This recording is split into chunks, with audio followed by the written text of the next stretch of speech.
الحمد لله الحمد لله وكفى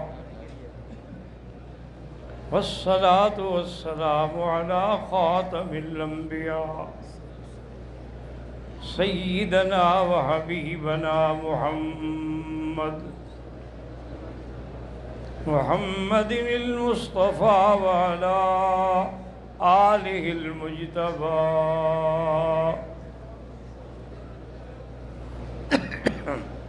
وأصحابه النجبى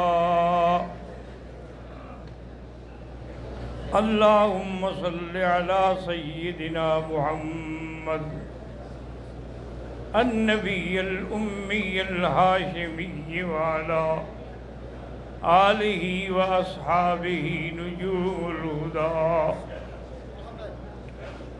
أما بعد فقد قال الله تبارك وتعالى في القرآن المجيد والفرقان الحميد أعوذ بالله من الشيطان الرجيم بسم الله الرحمن الرحيم يا أيها الذين آمنوا اتقوا الله حق تقاته ولا تموتن إلا وأنتم مسلمون قال النبي صلى الله عليه وسلم لا فضل لعربي على عجمي ولا لعجمي على عربي إلا بدين وتقوى إن أكرمكم عند الله أتقاكم أو كما قال النبي صلى الله عليه وسلم صدق الله العلي العظيم وصدق رسوله النبي الكريم ونحن على ذلك من الشاهدين ومن الشاكرين والحمد لله رب العالمين. برادران اسلام، اللہ کی توفیق سے دروس حرم کے اندر سابقہ درس جو ہے ہم نے وہ توبہ کی فضیلت کے بارے میں دیا تھا، اور آج جو میں نے آیت پڑھی ہے اس آیت کا تعلق ہے تقوی سے، کہ قرآن مجید میں کئی مقامات پر یہ لفظ آیا ہے تقوی کا، ان اکرمکم عند اللہ اتقاکم۔ دوسرے مقام پہ فرمایا اولئک الذین امتحن اللہ قلوبہم للتقوی، صحابہ کے بارے میں، وَأَلْزَمَهُمْ كَلِمَةَ التَّقْوَى أَحَقُّ بِهَا أَهْلَهَا۔ اور اسی طرح ارشاد فرمایا کہ وَمَن يَتَّقِ اللَّهَ يَجْعَل لَّهُ مَخْرَجًا وَيَرْزُقْهُ مِنْ حَيْثُ لَا يَحْتَسِبُ۔ تقوی کا معنی یاد رکھیں کہ یہ ہے کہ تمام خیالات فاسدہ سے ہٹ کر صرف اسی کا خیال ہو، اور ہر مشتبہ چیز سے بچنے کی کوشش کریں۔ صحیح حدیث میں ہے کہ حضور صلی اللہ علیہ وسلم اپنے گھر تشریف لائے تو آپ کے بستر پہ ایک دانہ کھجور کا پڑا تھا۔ حضور نے فرمایا کہ مجھے غرض بھی تھی، ضرورت بھی تھی، خواہش بھی تھی، لیکن میں اس بات سے ڈر گیا کہ اللہ جانے یہ صدقے کی کھجور ہو، زکوٰۃ کی ہو، میں کیسے کھاؤں؟ تو ایک دانہ کھجور سے بچنے کے لیے آپ نے وہ نہیں کھائی۔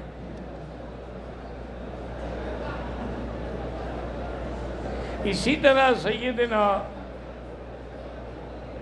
ابو بکر رضی اللہ تعالی عنہ کے تقوی کے بارے میں آتا ہے کہ آپ جب نماز سے اور حضور کی زیارت سے فارغ ہو کے گھر آتے تھے تو خادم دودھ کا ایک پیالہ پیش کرتا تھا۔ اس نے دودھ کا پیالہ دیا، حضور حضرت ابو بکر کو بڑی شدت سے پیاس تھی، آپ نے پی لیا۔ جب پی لیا تو پوچھا بھئی یہ روز والا دودھ تو نہیں ہے؟ اس نے کہا جی مجھے ایک دوست نے دیا ہے، میں نے آپ کو نہیں بتایا۔ زمانہ جاہلیت میں کاہن تھا، لوگوں کو غیب کی جھوٹی سچی خبریں دیتا تھا۔ ایک آدمی تھا، اس کو میں نے خبریں دی، وہ قدرتی سچی ہو گئی۔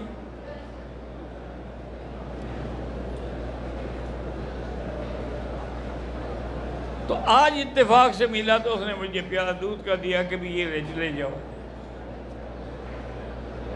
حضرت ابو بکر اتنے گھبرائے، انہوں نے کہا پہلے نہیں بتایا تم نے؟ میں کہا حضور آپ نے پوچھا نہیں۔ تو اپنے حلق میں انگلی ڈال کے کرتے کرتے کرتے یہ کیفیت ہو گئی کہ وہ غلام کہتا ہے مجھے ڈر ہو گیا کہ حضرت ابو بکر کہیں فوت ہی نہ ہو جائے اسی حالت میں۔ اور اس کے بعد انہوں نے کہا کہ یا اللہ جتنا میرے بس میں تھا میں نے نکال دیا، لیکن جو رگوں میں چلا گیا ہے اس کو آپ معاف کریں۔ یہ کمال تھا تقوی کا۔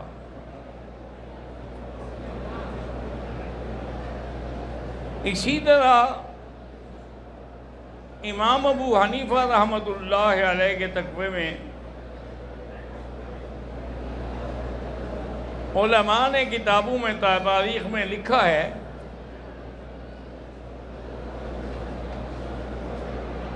کہ اس علاقے میں جہاں آپ تھے ایک بکری چوری ہو گئی۔ حضرت چرواہوں کے پاس گئے، بھی ایک بکری کی عمر کتنا ہوتی ہے؟ انہوں نے کہا جی زیادہ سے زیادہ 7 سال۔ تو اپنے ملازم کو بلایا کہ 7 سال تک کسی بکری کا گوشت نہ لینا، ہو سکتا ہے وہی چوری والی ہو۔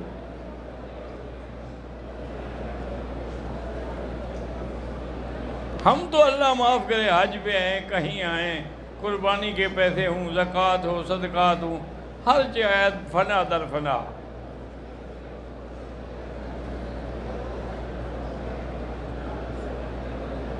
تو حضرت نے 7 سال تک احتیاط کی۔ امام احمد بن حنبل رحمۃ اللہ علیہ، ان کے خادم نے روٹی رکھی، آپ نے حیران ہو کے دیکھا بھی آج تو روٹی خمیر ہی ہے، خمیر والی ہے، ہمارے ہاں تو خمیر والی ہوتی نہیں، بھئی یہ کیسے؟ انہوں نے کہا حضرت میں خمیر آپ کے بیٹے صالح کے گھر سے لایا ہوں۔ انہوں نے کہا تمہیں پتہ نہیں ہے کہ میرا بیٹا قاضی ہے، اس کے گھر کی میں کوئی چیز نہیں لیتا، یہ میں نہیں لیتا۔ انہوں نے کہا حضرت پھر میں کیا کروں؟ آپ نہیں کھاتے میں بھی نہیں کھاتا۔ انہوں نے کہا جا کسی سائل کو دے دو۔ اللہ کی شان ہے کوئی سائل بھی نہ آیا کئی دن، وہ روٹی خشک ہو گئی۔ تو اس نے آ کے پوچھا کہ حضرت کوئی سائل نہیں آیا؟ فرمایا جا کے دریا میں ڈال دو۔ پھر خیال آیا کہ دریا میں جائیں گی تو بہرحال مچھلیاں تو کھائیں گی نا، کہا بھی اتنے دن تک مچھلی نہ لینا، پتہ نہیں وہی مچھلی ہو۔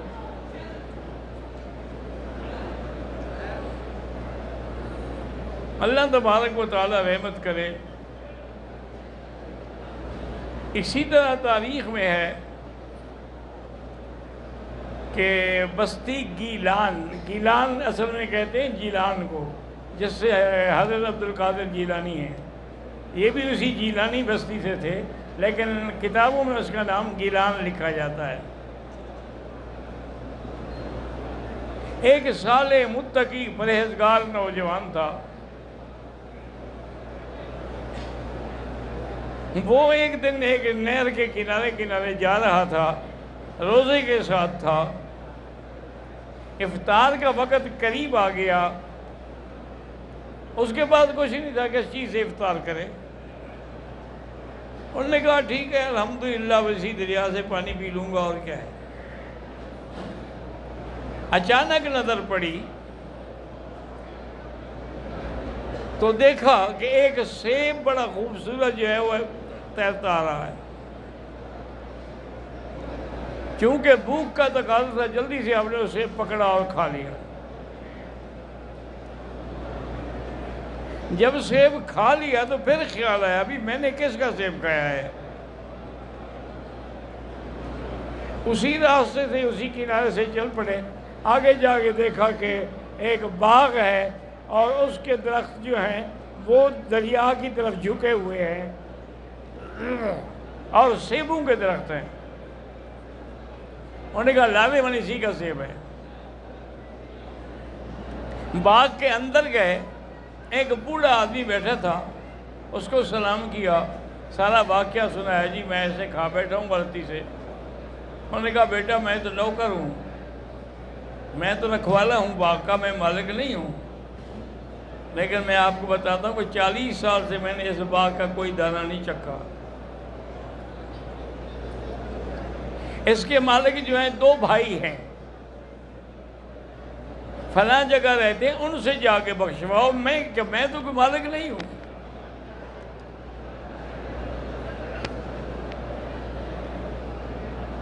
اللہ تبارک و تعالیٰ سے دعا کریں کہ اللہ ہمیں بھی اور تمام آنے والوں کو بھی تقوی کی قوت اختیار کرنے کی توفیق دے، چونکہ اللہ کا فیصلہ ہے کہ ہدایت ملتی تقوی والے کو ہے، ھدی للمتقین۔ اور متقین کون ہوتے ہیں؟ الذین آمنوا وہم یتقون۔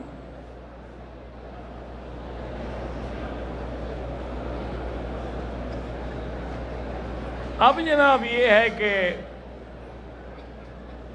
وہ پہنچ گیا مالک کے پاس، اس کو سارا قصہ سنایا۔ انہوں نے کہا بھی دیکھو ہم 2 بھائی حصے دار ہیں، آدھا حصہ تو میں تمہیں معاف کرتا ہوں، باقی میرا بھائی جو ہے نا وہ فلاں جگہ رہتے، اس سے اس کا حصہ معاف کرواؤ، وہ تو میں نہیں کر سکتا۔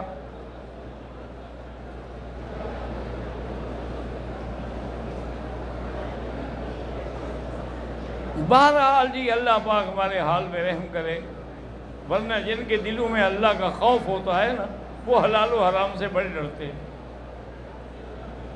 مجھے یاد ہے کہ میرے والد صاحب رحمۃ اللہ علیہ حضرت مولانا خیر محمد صاحب حرم میں درس الحمدللہ 40 سال درس دیا انہوں نے۔ میں ساتھ بیٹھا ہوا تھا، ایک آدمی آیا، بڑے ادب سے ملا اور اس نے ایک گٹھی نوٹوں کی پیش کی کہ حضرت یہ، فرمایا بھائی میں تو محتاج نہیں ہوں، مجھے کیوں دیتے ہو؟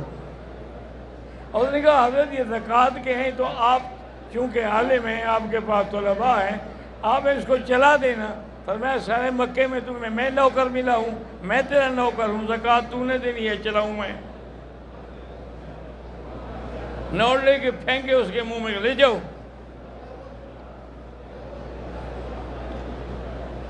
اتنا احتیاط کرتے تھے کہ اگر کسی نے کچھ دے بھی دیا نا تو باب ملک عبدالعزیز سے عام طور پہ گزرتے تھے، اس وقت رہائش ان کی جو تھی وہ محلہ جیاد میں تھی، وہاں کھڑے ہو جاتے، بھی کوئی مسکین ہے آ جاتے، جو کچھ ہوتا ان کو دے کے فارغ ہو کے پھر گھر جاتے۔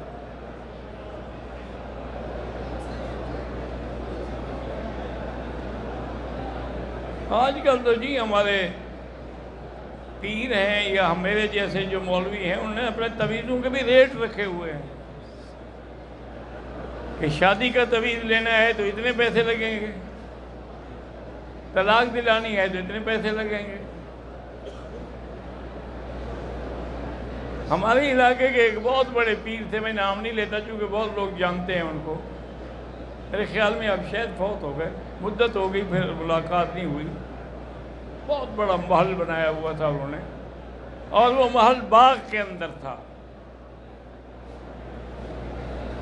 میں گیا کیونکہ میری جو بس جانے والی تھی نا وہ نکل گئی، اب اور کوئی بس نہیں تھی، تو میں نے اپنے ساتھی سے کہا بھی چلو پیر صاحب کے گھر میں رات پھر وہیں گزارتے ہیں، اب بس تو ملے گی نہیں کوئی۔ آیا تو باغ میں نے دیکھا کہ ہر درخت کے نیچے 2-3 نوجوان بیٹھے ہیں اور لکھ رہے ہیں۔ میں نے کہا یہ کیا ہے؟ انہوں نے کہا جی تویز لکھ رہے ہیں۔ پیر صاحب کو بھی پتہ لگا تو آئے، خیر مجھے ملے، بڑی محبت سے گھر لے گئے۔ میں نے کہا حضرت یہ کیا تماشا ہے؟ لوگوں کو تویز لکھوا دے، سکول کے بچوں سے ہو۔ انہوں نے کہا مکی صاحب میں کتنے تویز لکھوں گا، 200-300 آدمی روز آتا ہے تویز لینے کے لیے، تو یہ لے کے میں رکھ دیتا ہوں، ہر کام کے لیے یہی تویز ہے، بس میں نے ہاتھ لگا دیا کام ہو گیا۔ اور اس نے کہا مکی صاحب آپ دیکھیں اگر 1000 آدمی ہو تو 10 کا تو اللہ کے یہاں کام لکھا ہوگا تو اس کا تو ہو جائے گا نا، تو جن کا ہو جاتا ہے وہ ہمارا مرید پکا ہو گیا، اور جن کا نہیں ہوتا ہم کہتے ہیں تم وہابی ہو، مولوی مکی کی تقریریں سنتے ہو۔ آج کل تو یہ حال ہے، انا للہ و انا الیہ راجعون۔ اس کے بعد گئے، اس کو حال سنایا، وہ کچھ سخت آدمی تھے، انہوں نے کہا کہ بھائی بات یہ ہے کہ میں تو معاف کروں گا، میری 2 شرطیں ہیں۔ ایک شرط یہ ہے کہ 1 سال تک میری بکریاں چراؤ، دوسری شرط جو ہے وہ میں بعد میں بتاؤں گا جب یہ پہلی پوری ہو جائے گی۔ میں نے کہا جی ٹھیک ہے، میں یہ نہیں چاہتا کہ بغیر اجازت کا مال کھایا ہوا پیٹ میں لے کے قیامت پہ اللہ کے دربار میں جاؤں۔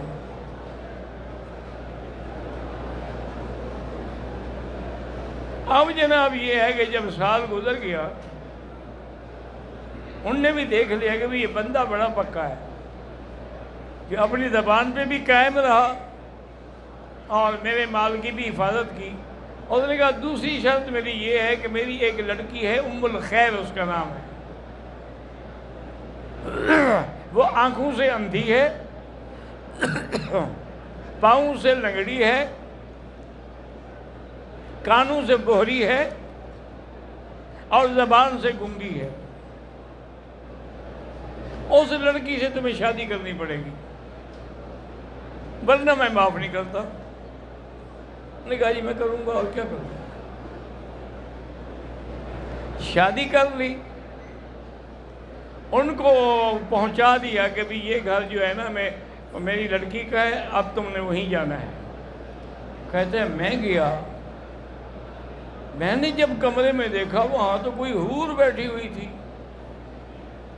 آنکھیں بھی ٹھیک ہیں، ہاتھ بھی ٹھیک ہیں، کلام بھی ٹھیک ہے۔ میں تو ڈر کے مارے کمرے سے باہر نکل آیا کہ شاید یہ کوئی اور عورت ہے، میں بھول گیا ہوں۔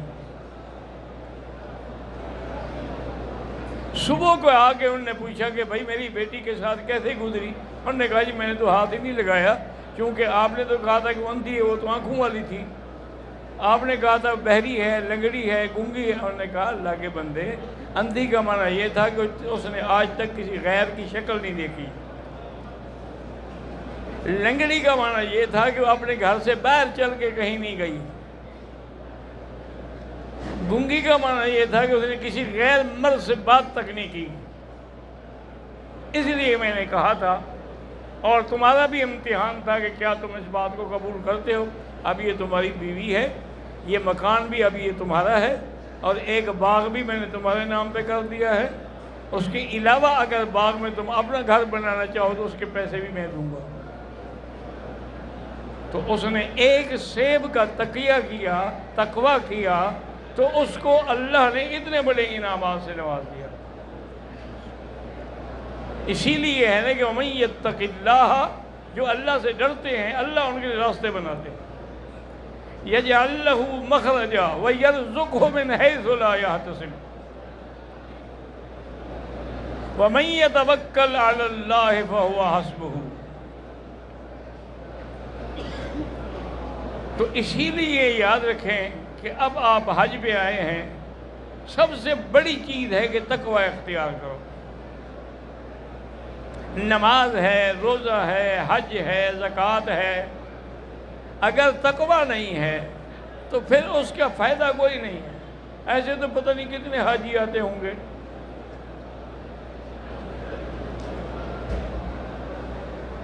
ایک مولوی صاحب سے تو اس کو ایک آدمی نے آ کے کہا کہ ماشاءاللہ جی آپ حاجی ہیں؟ انہوں نے کہا جی حاجی آپ ہوں گے، میں تو پاجی ہوں۔ من ترا پاجی بگو یم تو مرا پاجی بگو۔ اللہ تبارک و تعالیٰ کے اب مسائل کو سمجھیں کہ جتنے دن اللہ آپ کو حرمین میں رکھنے کی توفیق دے، ہر حاجی پر یہ ضروری ہے کوئی ایک قرآن ختم کرے، اور کوئی مشکل بھی نہیں۔ ایک قرآن مکے میں ختم کرے، ایک قرآن مدینہ پاک میں ختم کرے، اور دوسرا جتنے دن اللہ توفیق دے، فرض نماز تو فرض ہے، نوافل بھی پورے کرنے کی کوشش کریں۔ باقی ایک بات یاد رکھیں کہ یہاں جو نمازیں پڑھائی جاتی ہیں فرض، وہ اول وقت میں ہوتے ہیں۔ ہمارے علاقوں میں، ہمارے ملکوں میں، پاکستان میں، ہندوستان میں، بنگلہ دیش میں، افغانستان میں جہاں حنفیت ہے، وہاں وہ آخری وقت میں نماز پڑھتے ہیں۔ ویسے دونوں یہ وقت جو ہیں حضور نے تعلیم فرمائے ہیں۔ اللہ نے جبریل علیہ السلام کو بھیجا، جبریل امام بنے اور حضور مقتدی بنے۔ اس کو بزرگ کہتے ہیں کہ تعلیم الاکابر من الاصاغر، کہ کبھی بڑا بھی چھوٹے سے پڑھتا ہے۔ اب حضور کا شان کہاں اور جبریل کہاں، لیکن دین سیکھنا تھا۔ اس نے 5 نمازیں اول وقت میں پڑھائیں اور 5 نمازیں جو ہیں وہ آخر وقت میں پڑھائیں، اور فرمایا کہ یہ اوقات ہیں، ان کے درمیان جو ہے وہ وقت ہے۔ اس کی مثال مثلا یوں سمجھ لیں کہ ظہر کی نماز کا وقت جو ہے وہ زوال کے بعد سے شروع ہوتا ہے، اور اس کو عصر سے پہلے پہلے وہ ختم ہوتا ہے۔ تو جو اول وقت میں پڑھیں گے ان کا بھی ایک یعنی اچھا ارادہ ہے کہ بھئی ہم نماز پڑھ لیں، خدا نہ خواستہ موت آ جائے، نماز رہ جائے، لہذا اول نماز تو ادا کریں نا۔ اور امام شافعی رحمۃ اللہ علیہ، امام احمد بن حنبل رحمۃ اللہ علیہ، ان کے نزدیک جمع بین الصلاتین ہے۔ مقصد ہے کہ اگر سفر میں ہیں تو ظہر اور عصر ملا کے پڑھ لیں، پھر مغرب اور عشاء ملا کے پڑھ لیں۔ لیکن امام ابو حنیفہ رحمۃ اللہ علیہ وہ اس بات کے قائل نہیں۔ وہ کہتے ہیں کہ بھی نماز جو ہے ان الصلاۃ کانت للمؤمنین کتابا موقوتا، و تعیین ہے، موقوت معین۔ لہذا وہ فرماتے ہیں کہ حقیقی جمع جو ہے وہ تو مزدلفہ میں ہے، وہاں حقیقی جمع ہے کہ آپ جب بھی پہنچیں گے پہلے مغرب پڑھیں گے پھر عشاء پڑھیں گے، نہ راستے میں پڑھیں گے نہ عرفات میں پڑھیں گے۔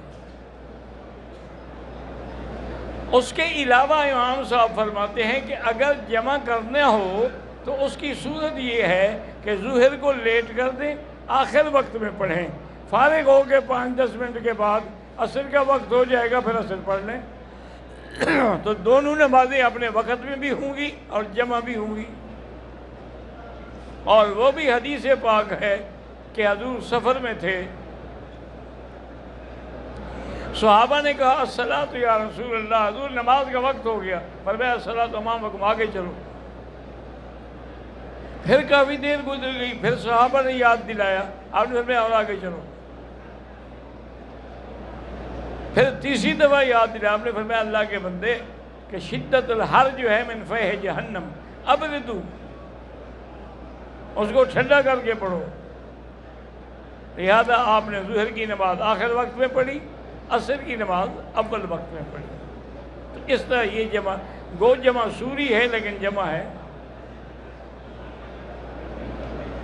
اور اسی طرح نوافل جو ہیں یاد رکھیں ویسے تو آدمی سارا دن ساری رات بھی نفل پڑھتا رہے،